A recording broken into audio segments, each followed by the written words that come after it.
Good evening, everybody. I'd like to welcome you to the first in a series of presentations we'll be doing with one of our most wonderful travel partners, Abercrombie and Kent. Tonight, you'll notice a Q&A box at the bottom of your screen. And if you do have any questions, you can feel free to type them in there.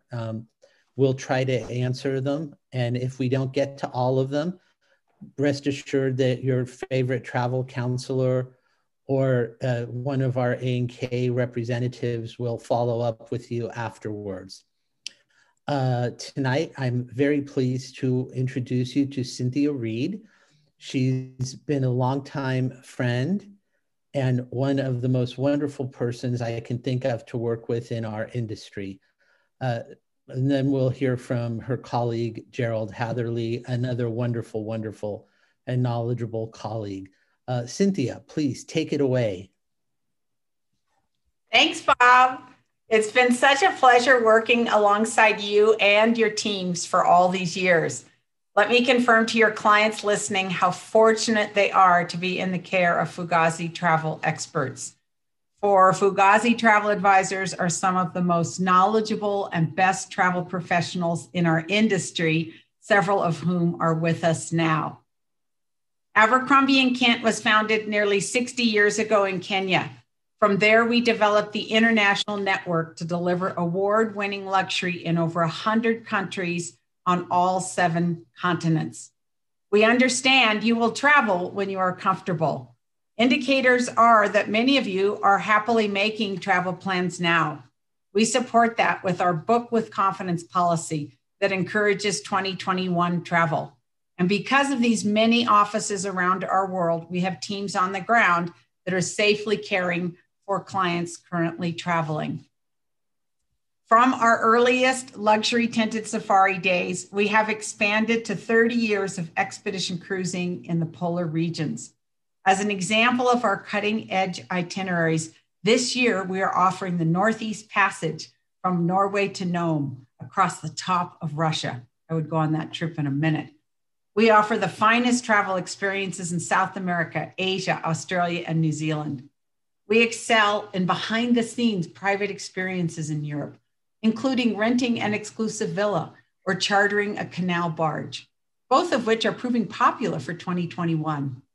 We own our own Nile River luxury yachts in Egypt and provide exclusive tinted camps in Morocco's Sahara Desert. Anywhere that your dreams can take you, we are the company with whom to travel. We hope to have the privilege of taking you to Japan, China, or anywhere on your bucket list very soon. Just speak to your favorite Fugazi travel advisor. And now let's get an update on Japan and China. Joining us from our Asian office is our Executive Director of China, Japan, and Northern Asia, Mr. Gerald Hatherley. Gerald has been with us for 34 years and has been a friend of mine for all the years that I've been here. He creates many of our itineraries throughout Asia. He leads tours for some of our private groups. He has been awarded the Condé Nast Traveler designation as top China expert for 19 years. No one else has a record like that. He has been traveling to Japan from his home in Hong Kong since 1983. Welcome, Gerald. Thank you very much, Cindy, and thank you, Bob. And I should open with a Xinyan Kuai. We've just completed the Chinese New Year, and I know in the Bay Area you're very familiar with these traditions. I really want to thank you all for taking the time to listen. I'm going to speak primarily on Japan, but close with a little update on China.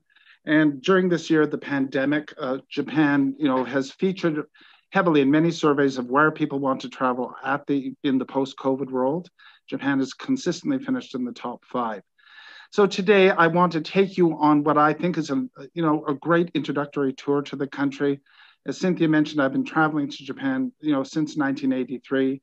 Over the last 10 years as a company, we've seen a huge explosion in interest in travel to Japan. We have opened an office on the ground in Tokyo, Abercrombie Kent, Japan, that serves the country. We are very fortunate to have a great team and then a wonderful pool of guides. The itinerary I want to take you on starts, of course, in Tokyo.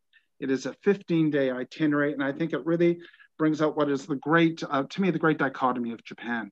this incredible 1,000-year-old imperial culture, weighted against incredible, innovation in science and technology.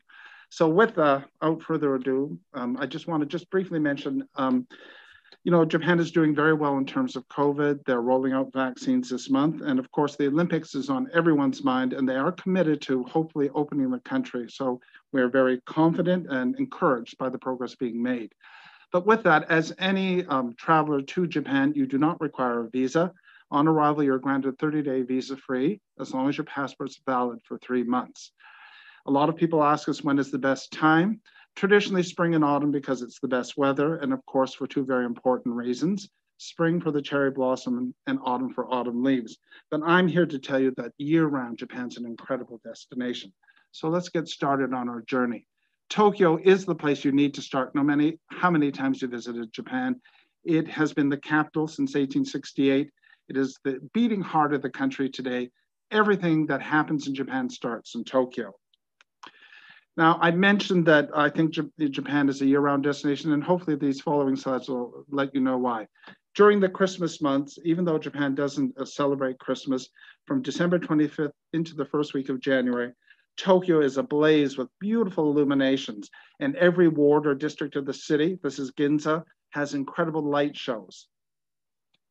In spring, of course, it's the time of Hanami, the viewing of the cherry blossom, and the city from about March 25th to April 10th is just ablaze in the beautiful hues of the cherry blossom. Summertime, you have the beautiful greens that are seen in the gardens and the Shinto and Buddhist shrines. And autumn in Japan, I don't think there is any other place in Asia, if not the world, that has this incredible, palette of colors. Now, autumn in Japan is a little different than North America. It usually starts towards the end of October and extends into early December. But Tokyo is a place to start. I mentioned this great dichotomy, is a city of great tradition. And there is no better place to start a visit to Tokyo than to go first to Meiji Shrine. This shrine honors the Meiji Emperor who ruled in the late 19th century. He opened the country up to the world. And on any given day at the Meiji Shrine, you'll see wonderful examples of, wedding blessing, young couples dressed in traditional robes. But yet, just a 5-minute walk away, you come to Harajuku. This is the beating heart of today's Tokyo. It's all about avant-garde, innovation, art, design.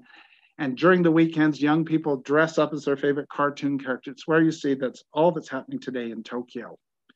And speaking about innovation, one of the most interesting and popular attractions in Tokyo today is something called Team Lab. Team Lab is an organization that marries filmmakers with IT specialists who've created 2 sites in the city that present virtual reality art, where you, as the visitor, become part of the art exhibition. And if it means anything, in December 2019, I took my family to Tokyo for 8 days. We spent 2 full days at the 2 Team Labs. It really is spectacular. Also, Japan has a wonderful tradition of animation. If you're interested, there's an incredible museum called the Ghibli Museum that celebrates the wonderful tradition of animation in Japanese cinema. Now, being on the ground with our offices, both Team Lab and Ghibli Museum are limited in terms of the number of admittances each day. So being on the ground, we can get you tickets. And Tokyo is also the center of contemporary art in the country. And having an office on site, we're very fortunate to work with some wonderful experts. This young woman is Natene Takeda. She ran a gallery in New York for 7 years, has returned to Tokyo, and she's Japan's leading art commentator. We're very fortunate to have her lead some private tours to see private collections, the latest galleries, and meets with artists. But don't forget, Tokyo and Japan is all about its cuisine. The culinary tradition of Japan, of course, focuses on seafood. And so we're very fortunate that we can take you into 2 of the great fish markets, Tsukiji or Teosu, where every morning at Teosu, they have the 2 tuna auction sessions, one from 5 a.m. to 5:20, and the other from 5:30 to 5:50. Also, we can organize sushi making classes, cooking classes, and even on special occasions like the crab auction. And if you look in this scene, you'll see this gentleman holding a crab. Last year in August, this crab auctioned for $46,000 US. Of course, Tokyo is also about tradition, and one of the most popular, of course, is sumo. We can get you tickets to sumo tournaments, but what I think is even more interesting is to take part and visit a sumo stable. A sumo stable are the training centers found only in Tokyo. We are really fortunate to work with some retired sumo wrestlers who will take our visitors for an early morning session where you learn not just about the sport, but the philosophy, because sumo is really tied to the Shinto tradition. It really is a remarkable way to discover Japan. And of course, Tokyo being an international city, if you're interested in sports, they have professional baseball. That is sort of a modified form of the American game, soccer, rugby. So we have access to tickets. And also, we feel that travel is all about experience. So while in Tokyo, we can organize, a class in learning the way of the samurai, taiko drumming, which is one of the great ceremonial traditions of Japan, or Tokyo is within close proximity to some wonderful day hiking. The scene you see is Mount Takao. All this is available. And of course, there are wonderful day trips to Kamakura to see one of the world's largest seated bronze Buddhas, or to Nikko, which is famous for its beautiful lakes and nature, as well as magnificent shrines. These shrines were constructed to the honor of the Tokugawa family, who ruled Japan from 1603 until 1868. And don't forget the Olympics. Whereas, unfortunately, they were postponed last year, Japan, their new prime minister, is dedicated. One of his first tasks, he said, is to open the country to 2021 and the Summer Olympics. And with that, during the winter months, we have a wonderful side trip up to Nagano, site of the 1998 Winter Olympics, to see the snow monkeys. These are these incredible primates that come down during the winter months to warm themselves in the hot springs. And with that, let's board the Shinkansen, the bullet train, and make our way to Hakone, which is just 43 minutes from Tokyo Station. This is often called the back garden or the National Park of Tokyo. It's part of a magnificent park called the Izu Fuji Hakone National Park, famous for its incredible lakes and the best place to see Mount Fuji, especially during the winter months when the air is so clear. It is also home to one of the world's greatest art exhibitions. That's the Outdoor Sculpture Gallery, which has 19 acres featuring the works of sculptors from around the world, as well as a gallery dedicated to Picasso with over 700 of his works. So Hakone is a wonderful contrast to the, kinetic energy of Tokyo. And after Hakone, we take you into the Japanese Alps to visit Takayama and Shirakawa-go. These, for me, are two of the most interesting places in Japan. Takayama is one of the best chances to experience a rural mountain town, incredible legacy of 19th century architecture. Shirakawa-go is just 45 minutes away. It is a UNESCO World Heritage Site, home to a series of samurai villages that date to the 16th and 17th centuries. Nowhere else in Japan will you ever experience this type of historic. And while in Takayama, if you're interested in sake, we work with this gentleman. He is one of Japan's leading sake sommeliers. And on one evening, we can organize a private sake tasting session. And from there, from Takayama, we drive to the Sea of Japan, to the city of Kanazawa, which for me is the most interesting city in all of Japan. I've been fortunate to travel for many years, and I always make a point to visit Kanazawa. It is called Little Kyoto for very good reason. It is home to all the wonderful traditions of Kyoto without the tourist crowds. This 3 slides you see are the Kenrukan Garden, one of the most beautiful gardens, recognized as one of the top 3 classical gardens, beautiful at any time of the year. And also in Kanazawa, it's one of the few places that you really have authentic geisha culture. Of course, in Kyoto, you have the Gion, but in Kanazawa, these are geisha districts for the Japanese people. And we can organize a wonderful evening, a private meeting with the geisha who can perform music and dance. And also Kanazawa is the only city in Japan that has a historic samurai quarter. At the end of the 19th century, when the Meiji Emperor disbanded the samurai, the great warrior class, many retired to Kanazawa. And today we can organize some wonderful historic walks through the samurai district, ending up at a beautiful house called Nomura House, where they have a beautiful museum devoted to samurai culture. And Kanazawa is home to both kabuki and no, the 2 great theatrical traditions of Japanese culture. And again, we're very fortunate we can organize attendance at performances or take you behind the scenes. But for me, the single most special experience in Kanazawa is the tea ceremony. And this is exclusive to Abercrombie and Kent. We work with a wonderful family, a lady, Junko Asai, who is a 7th generation tea master. Her family garden is 400 years old, and within the garden is the tea house her ancestors built to serve tea each day to the shogun of Kanazawa. Today, she allows us into the tea house and takes us step by step through the traditions of the tea ceremony, which is more than just drinking tea. It is an ephemeral, sort of contemplation on life. And quickly, Kanazawa is all about food, arts, and crafts, and it has, next to Tokyo, the greatest seafood markets in the country. And with that, from Kanazawa, we'll board a train, and every rail line in Japan, of course, ends up in Kyoto. As I mentioned, it was the capital of Japan for 1,000 years, from 794 to 1868. So everything imperial about Japan does originate in Kyoto. And here are just some iconic scenes: the Kinkakuji, the Gold Temple, the Fushinari Taisha Shrine, one of the largest Shinto shrines in the city. And Kyoto is celebrated for its gardens, and the single most beautiful garden is Saihoji, the moss garden. But when we visit Kyoto, we like to make it beyond the superficial. We'd like to create experiences. So one morning we'll take you to a Zen temple for a Buddhist meditation session, or we can also hold a private tea ceremony in the temple, or take you to Arashiyama, the beautiful bamboo forest, either to go bike riding or for a hike. And if you're really interested, we can take you behind the scenes to visit small Zen gardens that are never open to the public. And of course, I did mention the Gion. We also can organize incredible geisha experiences. And the reason for that is we are very fortunate to work with this gentleman. This is Alex Kerr. He is an American. He is considered the world's greatest living expert on Japanese culture who is not Japanese. He has lived in Kyoto since 1976. He has authored 12 books on the history and culture of Japan, all in Japanese, and he is the recipient of Japan's highest literary award. We are really very fortunate. He can organize wonderful behind-the-scenes tours of Kyoto, taking you to small temples and Zen gardens. And he has also generously opened up his home, which is a 400-year-old Japanese home, for an evening of Japanese food and culture. And I've been remiss not to mention accommodation in Japan. With the Olympics and the modernization of the country, all the great international brands are there, but you could not visit Japan and not stay at a ryokan at least one night on your trip. Ryokan are more than just a traditional Japanese inn. They are actually a whole tradition of hospitality. Now, you may not want to stay every night in a ryokan, but I do think at some point you should try 1 or 2 nights.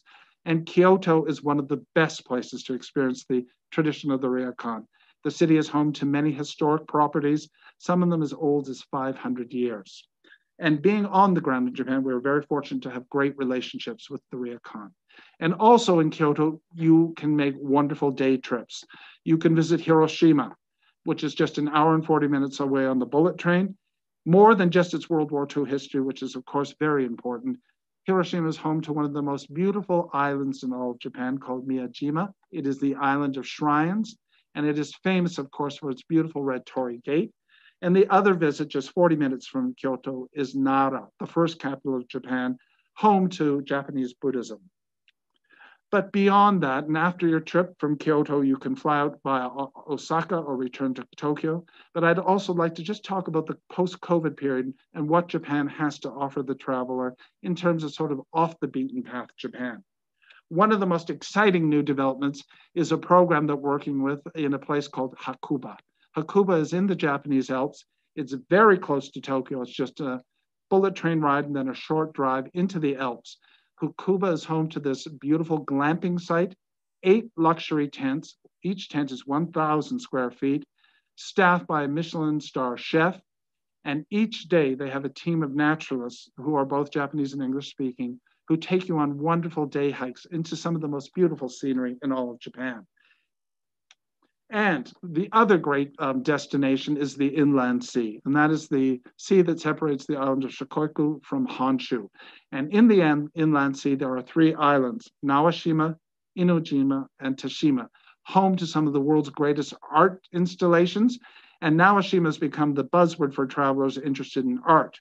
Now, one of the issues about visiting Naoshima was the lack of accommodation. There's only one hotel called the Benesse House, so getting space was a challenge. But as of last year, they have started a wonderful program, the Gun 2. The Gun 2 is the world's only luxury floating ryokan. So this is a ryokan on the waters. It has 19 ryokan suites and also the proper Japanese bath and spa traditions. And as part of their itinerary, they visit the islands of Naoshima. And as I noted, Naoshima is remarkable. And it's not just Japanese art. It is artists from around the world come to stay in residence and create wonderful exhibitions. So it is a really must-do for anyone interested in art. Now, a bit more unusual, but something we're really excited about, is a visit to Ise-shima. Ise-shima is a peninsula that is south of the city of Nagoya on the Pacific Ocean. And what's so special about this area, it is home to the ama. Ama are the Japanese sea maidens, the last of the great pearl divers. I'm sure you've heard of Mikimoto pearls. Mikimoto started in this region and they trained the ama. And to this day, there are about 800 women who continue this historic tradition. We can take you to an ama village, have lunch with a group of ama, and then go out in the waters to see them dive. These women can dive down to depths of over 50 feet and hold their breath for up to 2 minutes. It really is a tradition found nowhere else in Asia. And the other great thing about the future of Japan is hiking. What I didn't realize and what I've learned during this pandemic period is that Japan, 69% of the country is forested. And even though we think of Japan as being ultra-modern with these megapolises like Tokyo and Osaka, it is actually even more natural than it is urban. And during the historic period from the 16th to the 19th centuries, the imperial court built a number of roads called postal roads that connected Kyoto to Tokyo. Today, these postal roads have taken on new usage as hiking trails. So there are literally thousands of miles of beautiful hiking trails throughout central Honshu. And we are becoming involved in organizing wonderful 1 day, 2 day, up to 1 week hiking trips along the old postal road system. And this is a wonderful way to see a Japan that you would never see in the cities. Wonderful country towns, specializing in traditional arts and crafts. It really is an extraordinary experience. And another great place for the future is the island of Yakushima. Yakushima is just off the coast of Kyushu, the city of Kagoshima in southern Japan. It is called the Galapagos of Asia. It has the oldest old-growth forest anywhere in Asia, beautiful hiking trails, wildlife, and some of the most unspoiled beaches anywhere in the world. So Yakushima is for the traveler who maybe wants to do something a little different. And then if you're interested in art, we have some focus tours to the island of Kyushu to explore the ceramics tradition of Japan. I'm sure you've heard of Noritake, Arita, and the great ceramic traditions. These are all located in a district of Kyushu and 3 villages, Arita, Imari, and Karatsu. And we can organize visits to these villages where you get to see the whole tradition of ceramics. And would be remiss not to mention Japan in winter. I noted to you that really it is a year-round destination and no better than on the island of Hokkaido in the far north. This is home to some of Asia's and now becoming some of the world's best ski resorts. The largest resort in Hokkaido is Niseko. It incorporates 5 mountains. It receives on average 50 feet of powder snow every year. And so far this year, they've received over 300 inches of snow. It has ski and ski out facilities, access to 5 mountains, English-speaking ski instruction. And if you do a visit to Hokkaido in the winter and do some skiing, then you can go south to Tokyo and explore the rest of the country. It is also home to Sapporo, its capital, which each winter hosts one of the world's biggest ice festivals.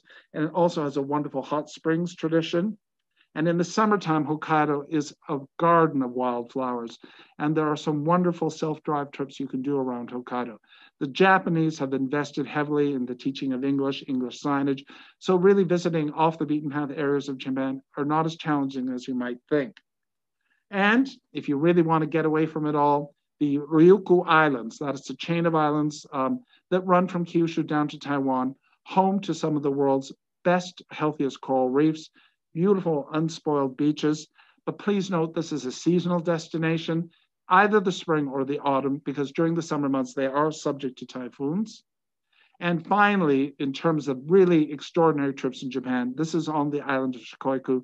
This is one of the world's great pilgrimage trips, the 88 shrine and temples of Shikoku. You can go to 1, 2, or all 88. It's 1,200 kilometers, or about 700 miles in length. And it is where you get to see the great traditions of Shinto and Buddhism.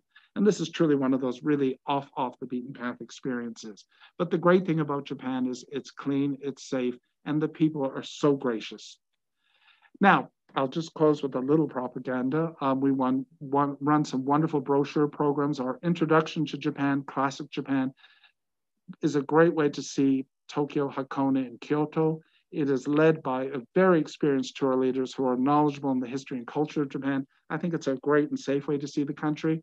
And I think in terms of really an experience, our Wonders of Japan, which is part of our cultural cruise programs, runs once a year in the spring months.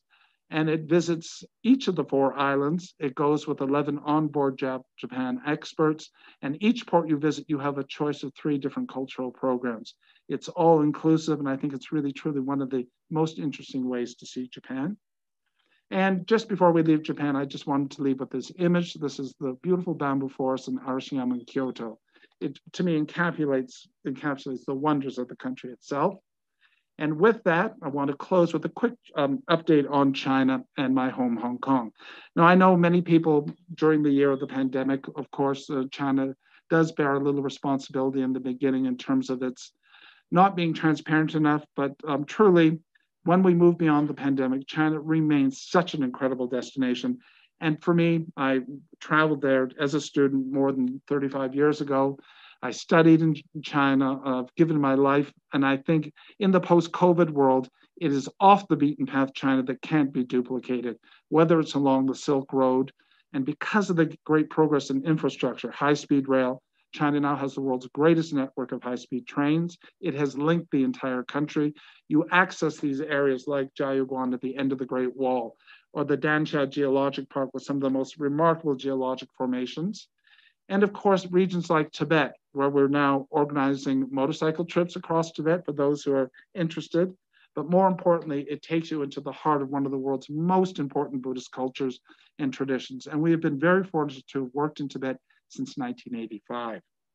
And for a little more the modern, the city of Chengdu is one of the most popular new destinations in China. And we have a wonderful experience with the Sichuan Opera in Chengdu. We can make you part of the chorus, dress you up and make you up to become one of the divas of the Sichuan Opera. But for me, what China is really most all about are its people. The 1.4 billion people of China represent 56 distinct ethnic and cultural traditions. And when you get out of the cities, you go along the Silk Road, you go to Tibet, you go to Yunnan, you come in contact with these other Chinese people who represent these remarkable cultures and traditions that are, thousands of years of age. And that, to me, is what's so important about China, is this incredible humanity. And on to Hong Kong. And just quickly, one of the things that we've discovered during the pandemic is Hong Kong, unbeknownst to me, who's lived here all these years, and I apologize, we have more hiking trails in a city than any other city on earth. We have 22 country parks with over 500 miles of hiking trails in a city. We are home to the Hong Kong Geopark. It was invested by UNESCO in 1997, 150 kilometers of incredible rock formations. We have 230 islands like Lantau, which is home to one of the few places on earth you can see the pink dolphin. And with our hiking, we are unique because on one hike, you can see incredible skylines, and on the other side, remarkable nature.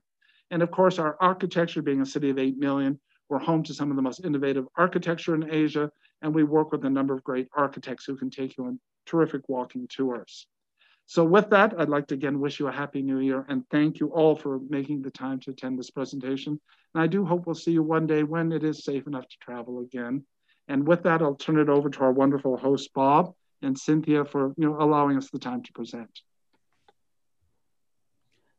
So Cynthia, did you notice any questions come through?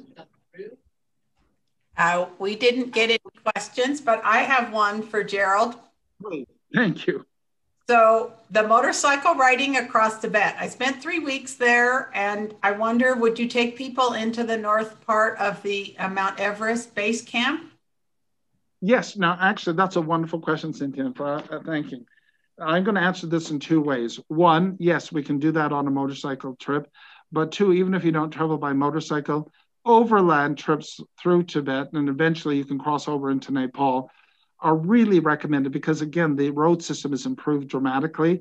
And in terms of base camp, I'm here to say, and perhaps I'm prejudiced, that the best place to see Everest Base Camp, I think, is on the Tibetan side of the mountain. And that's because, one, it isn't crowded. You don't get many people traveling there. Two, you can access it very easily. In fact, it's only like a 3-mile hike from the last point to base camp, which is at about 16,800 feet. You get to see the crowning glory of Everest. There is no visible pollution because the Chinese government has been very meticulous about cleaning it up. It is unlike, I know you've been to Nepal and base camp, so I don't know if it's a fair comparison, but on the Tibetan side, it is pristine. You can walk and just take in the grandeur of Everest. Thank you. That's a great contrast and comparison because you have to walk 10 days in on the Nepal side or helicopter in, and on the Tibetan side, you can drive in.